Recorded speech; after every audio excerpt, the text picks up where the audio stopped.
Selamat bertemu kembali Bapak dan Ibu Guru. Assalamualaikum warahmatullahi wabarakatuh. Perkenalkan, saya Dinara Harti SPD, calon guru penggerak angkatan 6 dari SMA Negeri 2 Merauke. Pada kesempatan kali ini saya akan menyampaikan paparan dari modul 1.4 tentang aksi nyata pengimbasan budaya positif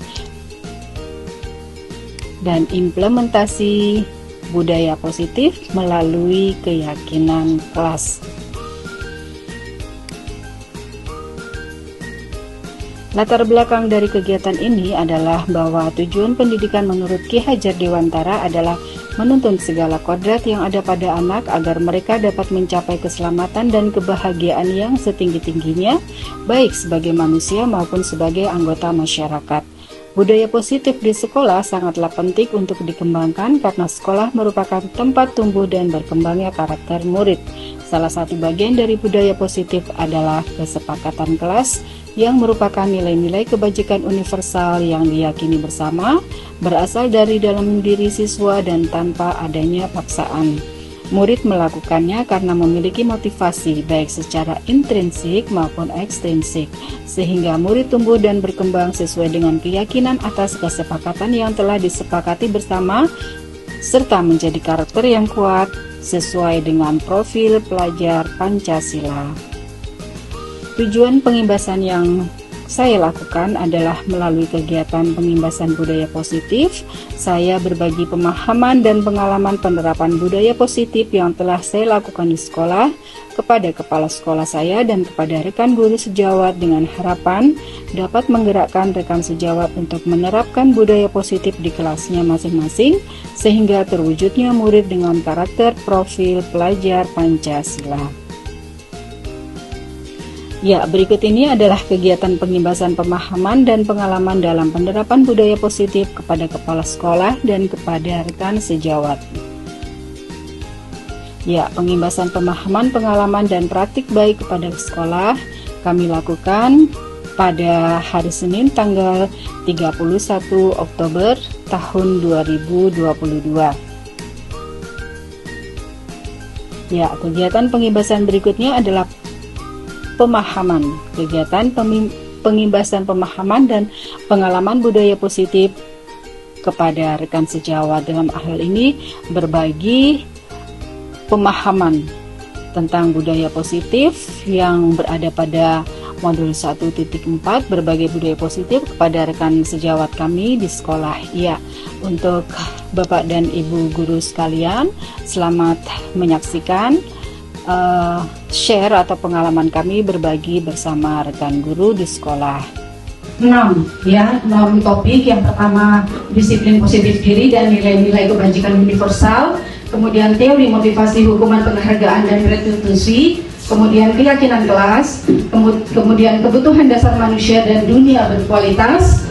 Kemudian restitusi 5 posisi kontrol, dan yang terakhir restitusi, yaitu segitiga restitusi. Ya, apa itu sebenarnya restitusi? Dalam praktek sehari-harinya mungkin Bapak Ibu telah melaksanakan praktek restitusi ini, cuma belum sadar bahwa Bapak Ibu sebenarnya sudah mempraktekkan restitusi itu, ya, cuma tidak berurut sesuai dengan alurnya. Jadi restitusi adalah proses menciptakan kondisi bagi murid untuk memperbaiki kesalahan mereka sehingga mereka bisa kembali ke kelompok dengan karakter yang lebih kuat, ya. Restitusi juga merupakan proses kolaboratif atau kerjasama yang mengajarkan murid untuk mencari solusi untuk masalah mereka dan membantu murid untuk berpikir tentang orang seperti apa yang mereka inginkan di masa depan, ya, dan bagaimana mereka harus memperlakukan orang lain. Itu adalah definisi restitusi menurut Gosen pada tahun 2004.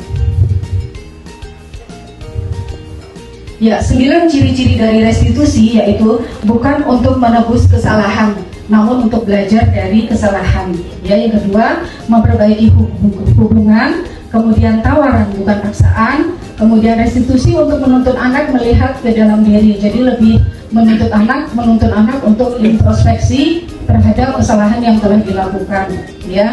Kemudian restitusi mencari kebutuhan dasar yang mendasari tindakan. Tadi sudah disampaikan ada 5 kebutuhan dasar, ya. Kemudian restitusi diri adalah cara yang paling baik. Kemudian restitusi fokus pada karakter bukan tindakan. Restitusi berfokus pada solusi. Dan yang terakhir adalah restitusi mengembalikan murid yang berbuat salah pada kelompoknya dengan karakter yang lebih kuat. Ya, dalam segitiga restitusi itu ada tahapan, ya. Yang pertama menstabilkan tindakan, kemudian validasi kesalahan, dan yang ketiga adalah menyatakan keyakinan. Dalam setiap tahapan ada pernyataan atau kata-kata yang sebaiknya disampaikan oleh guru sebagai yang berposisi sebagai manajer untuk praktek segitiga restitusi ini. Yang pertama, mungkin seorang guru itu bisa menyampaikan berbuat salah itu hal yang manusiawi. Di sini jadi tidak menempatkan anak bahwa dia satu-satunya pihak yang berbuat salah, karena kesalahan itu sifatnya manusiawi. Semua orang pasti melakukan kesalahan. Kemudian tidak ada manusia yang sempurna. Bapak Ibu juga pernah berbuat salah, ya, dan berbagai pernyataan yang lain.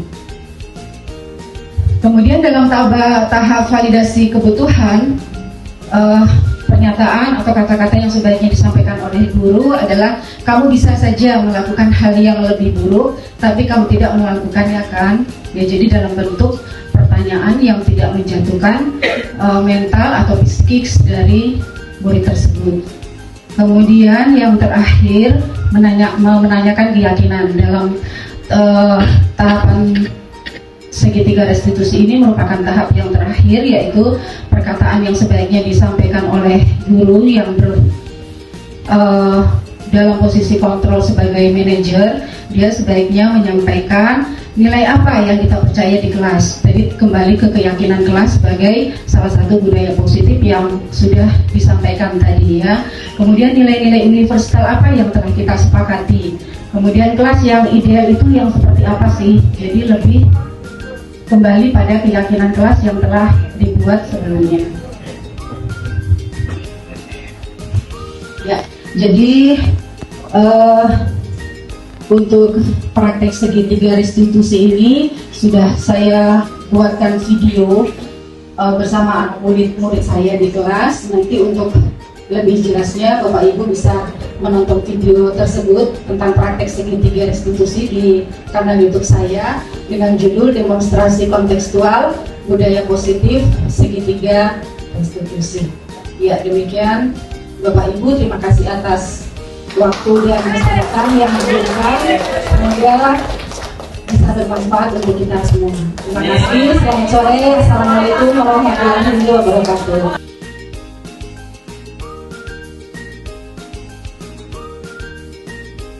Ya, terima kasih Bapak dan Ibu guru sekalian. Demikian video kami tentang sharing atau berbagi budaya positif yang telah kami lakukan di sekolah, ya.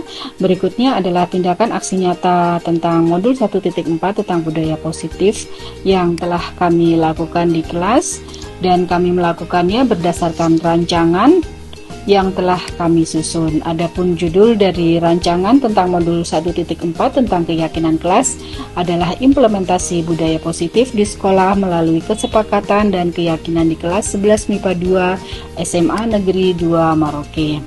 Yang melatar belakangi kegiatan kami tersebut adalah bahwa seorang guru itu memiliki tugas mendidik sekaligus mengajar murid-murid di sekolah. Agar proses pembelajaran berlangsung dengan nyaman dan menyenangkan, maka budaya positif harus diimplementasikan atau diterapkan baik di kelas maupun di sekolah. Untuk mengimplementasikan budaya positif diawali dengan perubahan paradigma teori kontrol dan penerapan disiplin melalui kesepakatan kelas.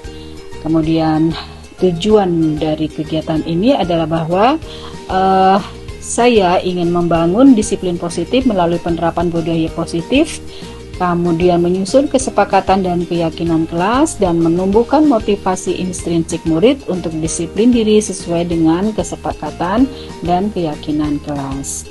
Kemudian yang menjadi tolak ukur kami adalah terbentuknya keyakinan kelas melalui kesepakatan kelas, murid memiliki motivasi intrinsik dalam membangun disiplin dirinya, dan tolak ukur yang terakhir adalah bahwa murid mampu menjalankan keyakinan kelas yang ada, ya.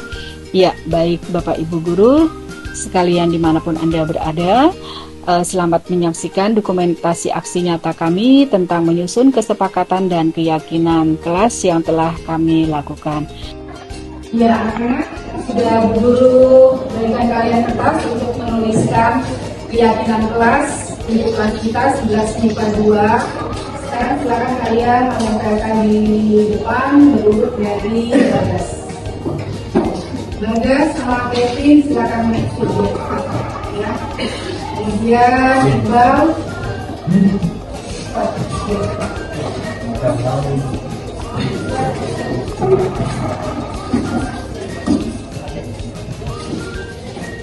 ya boleh.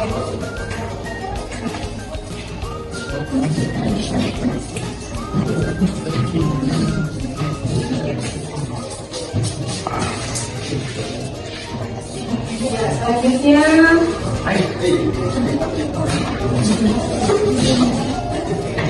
semua saja kasih maju ya. Tapi